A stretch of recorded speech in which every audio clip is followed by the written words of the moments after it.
చెప్పవలసి వస్తే తన అనుభవాన్ని ఒక మెట్టు కిందకి జారి వచ్చే చెప్పాలి కదా అని, అది కదా అట్లే మీరు చెప్పింది అని అర్థం అంది.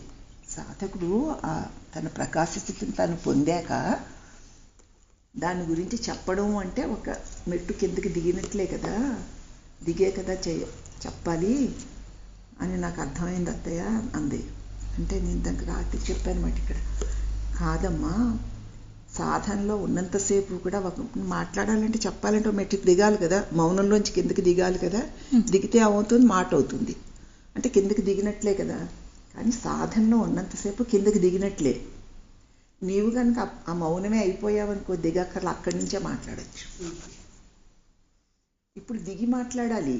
నీకు సాధనలో మౌనం నీ స్వరూపంగా స్థిరపడకపోతే నువ్వు దిగి వచ్చి మాట్లాడాలి, నేను వచ్చి మాట్లాడాలి, అవునా? అది దిగి రావడం. నువ్వు నీ స్థితిలో స్థిరపడిపోయావనుకో, అక్కడ నువ్వు దిగి రావక్కర్లు అక్కడి నుంచే మాట్లాడచ్చు. అక్కడి నుంచి ఎలా మాట్లాడతాను అత్తయ్య అంది. అక్కడి నుంచి మనం నేను లేదుగా, నేను మాట్లాడుతున్నాను అన్న అహం లేకపోతే దిగడమే ఉంది. నేను మాట్లాడుతున్నాను, నేను చేస్తున్నాను, నేను చెప్తున్నాను, నేను అంటున్నాను, తిన్నాను, నువ్వు దిగినట్లు నేనుగా దిగావు. ఇప్పుడు వాళ్ళకి ఇంక నేను ఉండదు కదమ్మా, భగవానికి నేనుందా?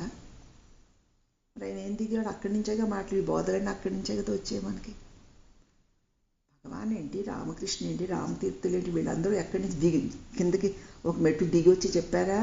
వాళ్ళు దిగక్కర్లేదు, దిగక్కర్లే, మనం దిగుతాం సాధకులం కాబట్టి. మరి భగవాన్ స్థితిలో ఉన్నామంటే దిగడం ఏంటి? మాట్లాడేవాడే నాకు లేడు అంటూ ఉంటాడు, మాట్లాడుతూ ఉంటాడు. ఈయన దక్షిణామూర్తి గారు అంతేగా, మాట్లాడేవాడు ఎవడూ లేడు, అంతే. మరి ఇప్పుడు ఏం దిగొచ్చా? తన స్థితిలో నుంచే మాట్లాడచ్చు. దానికి భగవాన్ ఒక ఆయన అడిగితే, మరి మౌనంగా ఉంటే మాటలు ఎలా వస్తాయి స్వామి? మీలాంటి వాళ్ళు మీ నుంచి మాకు బోధ రూపంలో మాటలు వస్తేనే కదా మాకు అర్థమవుతుంది, అందుతుంది. ఏమి మౌనంగా ఉండి నన్ను మాట్లాడవచ్చునే అన్నారు. మాట్లాడితే మౌనం అవ్వదు కదా స్వామి అన్నారు. మాట్లాడితే మౌనం అవ్వదు కదా సార్. అలా ఎందుకు అనుకుంటున్నారు? మౌనమే మాట అయ్యింది, నీరే అలా అయ్యింది.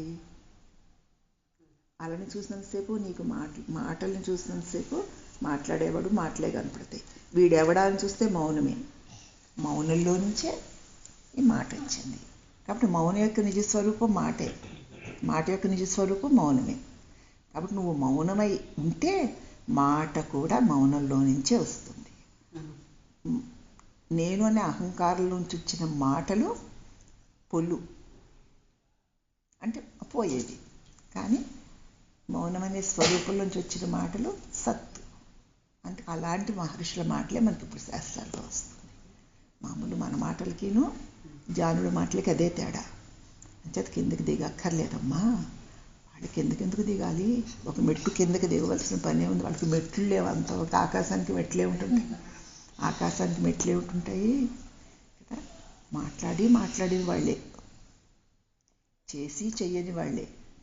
వాళ్ళ దేహాన్ని నేను అనుకుని నేను చేస్తున్నాను అనుకుని చేయరు, మనం అలా అనుకుంటాం. అంచేత దీని ఫలితాలు మనకి జన్మలకు వస్తాయి. వాళ్ళు అలా అనుకోరు, అనుకోకపోవడం వల్ల వాళ్ళకి రావడానికి ఏమీ ఉండదు. ఇది భలే చెప్పారత్తయ్య, ఇది బాగుంది, ఇప్పుడు నాకు అర్థమైంది. మౌనం అంటే ఏంటనుకుంటున్నావు? ఇవన్నీ మా శాస్త్రం తల్లి.